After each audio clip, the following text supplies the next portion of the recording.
students, welcome to the class of business studies. So now till we have completed unit 8 and today we are going to start a very new unit, that is unit 9. Unit 9 in your syllabus talks about internal trade. So in this unit we all going to discuss all about internal trade.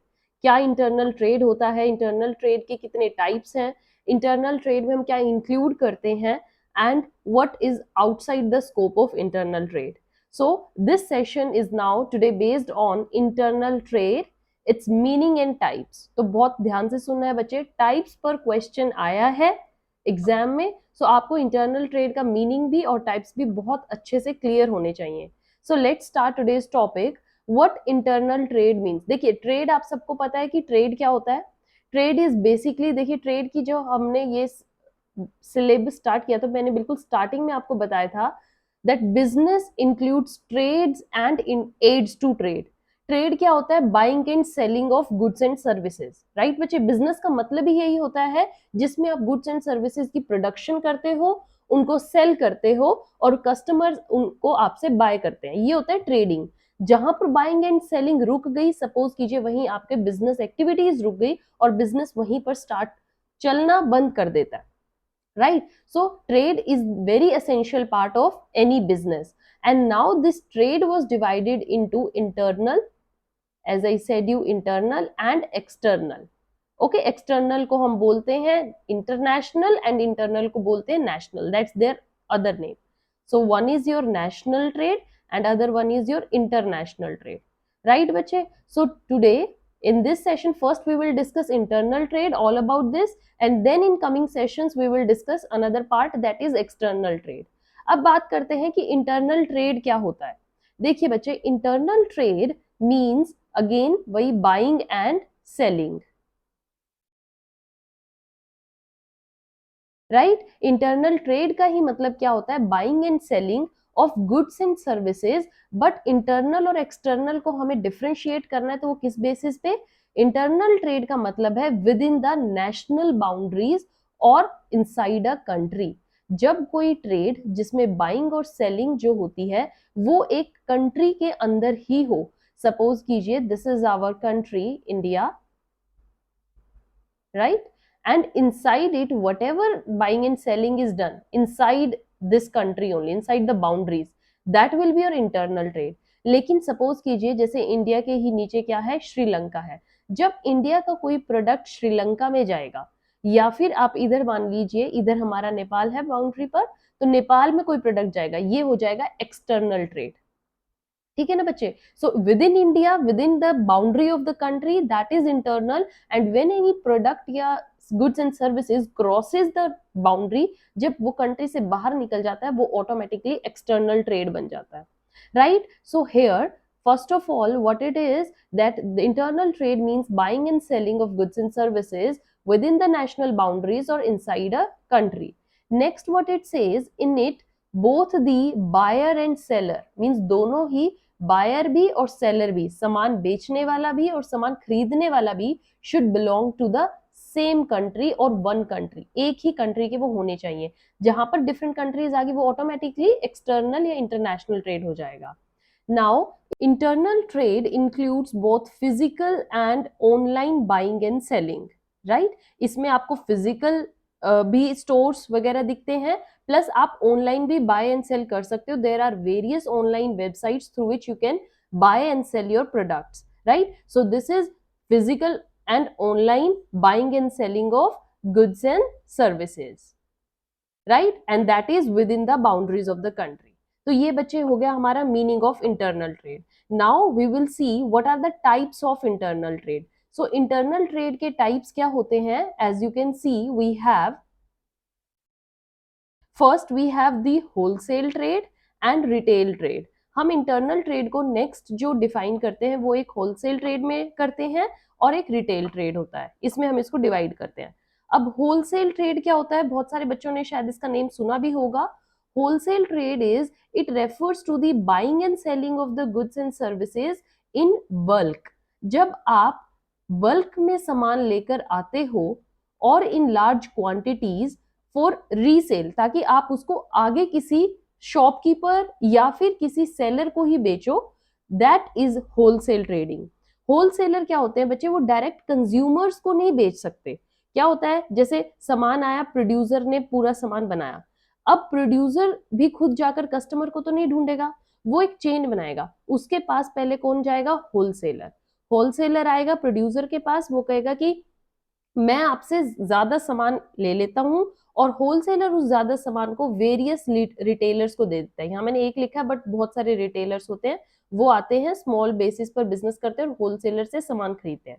ये retailers जाकर फिर customers को देते हैं, right. तो आपने देखा हो जैसे दिल्ली, जयपुर, यहाँ पर क्या है, होलसेल मार्केट है। यहाँ पर होलसेल में क्या करते हैं, जो होलसेलर्स हैं वो सामान ले आते हैं, और होलसेलर डायरेक्ट कंज्यूमर को बेचने की बजाय छोटे छोटे शॉपकीपर्स को बेच देते हैं, ताकि वो शॉपकीपर्स फिर थोड़ा सामान खरीद खरीद के कस्टमर्स को दे।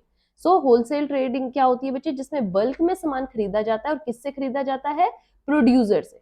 ओके, प्रोड्यूसर से सामान खरीदा जाता है और होलसेलर उसे खरीदता है। होलसेलर एक तरीके का लिंक है between home, between producer and retailer, ये एक लिंक करता है इन दोनों के बीच में। अब रिटेल ट्रेड इजी रहेगा समझना। रिटेल ट्रेड में क्या है, यहां पर एक डायरेक्ट क्या होती है, सेलिंग, डायरेक्ट सेलिंग है of goods and services to ultimate consumer. Means direct consumer को सामान बेच दिया जाता है। ये क्या करते हैं, ये गुड्स खरीदते हैं किससे, होलसेलर से, और होलसेलर से सामान खरीदने के बाद बेचते किसे हैं, कंज्यूमर को। ऑल राइट बच्चे, so they buy goods from the wholesale and then sell them to the customer. So this is, one is wholesale trade and another is your retail trade. अब रिटेल ट्रेड के भी further types हैं, क्योंकि आपको types पे एक long question आएगा, तो सिर्फ आप होलसेल और रिटेल नहीं बता सकते हो। रिटेल में भी various kind of shopkeepers we have, various kinds of shops we see through which we buy goods and services. So what are those? Let's study types of retail trade. So the very first, as you can see on the screen, are itinerant retailers. Itinerant retailers कौन होते हैं बच्चे, बहुत easy है समझना। Its pronunciation is little complex but they are very easy to understand. How, they have no fixed place of trade, कोई इनका fixed place नहीं होता है बेचने का सामान। मींस आपको पता है कि आपके नेबरहुड में एक शॉप है और आप उस टक शॉप से कुछ भी सामान ले आते हो, आपको पता है सुबह जाओ वहां से मिलेगा, शाम जाओ मिलेगा। बट कुछ ऐसी भी शॉप्स होती है जिनका कोई डिफाइंड या कोई फिक्स्ड प्लेस नहीं होता। they have their wheel cart, or they produce the things on the cart and they keep on moving here and there। ठीक है ना, वो कभी इस गली में सामान बेचने आ जाते हैं, कभी दूसरी गली में। आपने अपने नेबरहुड में अराउंड योर प्लेस भी देखते हो कि बहुत सारे लोग जो सामान को बेचने आते हैं वो आपके इवन डोर्स तक आ जाते हैं, आपकी गली में होते हैं, फिर वही भैया अपनी जो कार्ट है उसको लेकर कहीं और चले जाते हैं। So that is no fixed place of trade they have, they move from one place to another, right, they move from one place to another। अब example इसके like this picture shows you clearly the what I am saying। itinerant trailers होते हैं जो अपनी एक small shop खुद बनाते हैं व्हील बेसिस पर और उसको लेकर चलते रहते हैं, लाइक पैडलर्स हो गए, हॉकर्स हैं, मार्केट ट्रेडिंग, स्ट्रीट ट्रेडर्स आते हैं जो शॉपकीपर्स का सामान लाकर विलेज लेवल पर या स्ट्रीट लेवल पर बेचते हैं। Cheap jacks are there, right बच्चे। So these are your itinerant retailers। Now next kind of retailers we have, that is fixed shop retailers। fixed shop retailers opposite to the itinerant, यहाँ पर इनकी fixed shop होती है, एक perfect आपको place मिलता है और उस पर जाकर आप अपना सामान खरीद सकते हो। अब वहां पर क्या है, ये भी दो टाइप्स के, small retailers and large retailers. Small retailers जिनकी शॉप जो होती है वो लिमिटेड प्रोडक्ट्स की होती है, ये ज्यादा तरीके का सामान नहीं रखते हैं और छोटे लेवल पर होती है, लाइक जनरल स्टोर हो गए, है ना, आपको आसपास देखने को मिलते हैं। स्पेशलिटी शॉप्स होगी जो पर्टिकुलरली एक ही काइंड का सामान बेचें। सेकंड हैंड गुड्स शॉप आपको देखने को मिलती है, या single line store, like this picture shows you clearly what are general stores. Means छोटी लेवल पर शॉप होती है जिसमें आपको जनरल सामान मिल सकता है जो आपके डेली लाइफ में यूज होता है। Whereas these large retailers के पास क्या होते हैं, they have departmental store। departmental store, they have various departments and they produce all kind of products you need, or you can say chain or multiple store। इनके store आपको कुछ place के बाद देखने को मिलते हैं, like 24/7 you see they keep open and they are like large retailers। तो ये आपको picture में clearly दिख रहा है। Now come to another type of retail trade, that is your mail order house। Mail order house ऐसे ही shops होती हैं जहां पर बच्चे ऑर्डर्स आपसे लिए जाते हैं, आपको जो सामान चाहिए और वो प्रोडक्ट आपको डिलीवर करते हैं थ्रू पोस्ट। मीन्स आपको वहां पर जाने की जरूरत नहीं है, खरीदने की जरूरत नहीं है। You give them your order and they deliver those goods through the post. आपने देखा ऑनलाइन चीजें आती हैं ना आपकी, Amazon, फ्लिपकार्ट, है ना, यहाँ पर आप ऑनलाइन अपने ऑर्डर्स करते हो and they provide your goods at the your house और at your door. So that is your mail order house. Next is your consumer cooperative stores. ये भी एक रिटेल ट्रेड का एग्जाम्पल है बच्चे, और इसमें आपको क्या देखने को मिलते हैं, लाइक कंज्यूमर्स जो होते हैं वो खुद ही इन स्टोर्स को ओपन करते हैं और खुद ही मैनेज करते हैं। तो यहाँ पर कोई आपको शॉपकीपर पर्टिकुलरली नहीं दिखता है, ये कम्युनिटी बेस्ड स्टोर होते हैं और ये आपस में ही कंज्यूमर्स इन सामान को बेचते हैं at cheap level. This particular shops, as you can see, Swastik Consumers Cooperative Stores. Okay. Next we have supermarkets. ये नेम तो सबने सुना होगा, well known with this name, supermarkets. These are huge business units that sell wide variety of consumer goods. Means यहाँ पर आपको हर तरीके का सामान देखने को मिलता है, whatever you need in your house, that kind of items और products you get here. Consumer goods जो आपको चाहिए, your toiletries, your kitchen products, your living room products, your eatables, everything you get at a single place, that are supermarkets, है ना बच्चे। Now the last kind of retail trade we have is vending machines.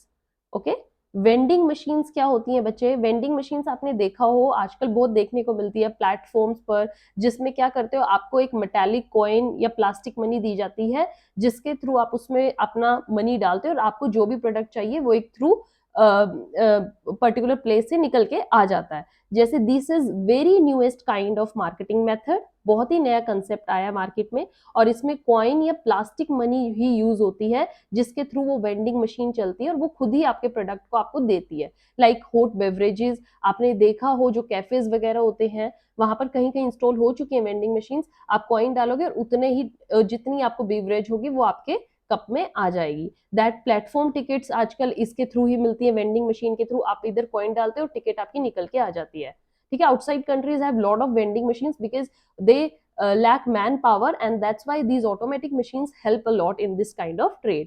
Soft drinks में आपको देखने को मिलता है इस पिक्चर में, जैसे क्लियरली है सॉफ्ट ड्रिंक है, आप जोन से भी क्लिक करोगे, कॉइन डालोगे और वो सॉफ्ट ड्रिंक आपके नीचे से आ जाएगी। Chocolates, newspapers, okay, so these are vending machines. So this all are various type of retail trade we have, and then we discussed internal trade के types हमने देखे बच्चे, wholesale and retail, and then retail trade के हमने देखे various kind of retail trade we have, types of retail trade, right? So with this we completed internal trade topic, meaning and its type, and I hope you understood it very well through picturization. I think आपके mind में पूरा fixed हो चुका है कि किस तरीके के स्टोर की मैं क्या बात कर रही हूँ। Unit 9 first topic is over and stay tuned for the next one. Till then, have a good day. Thank you.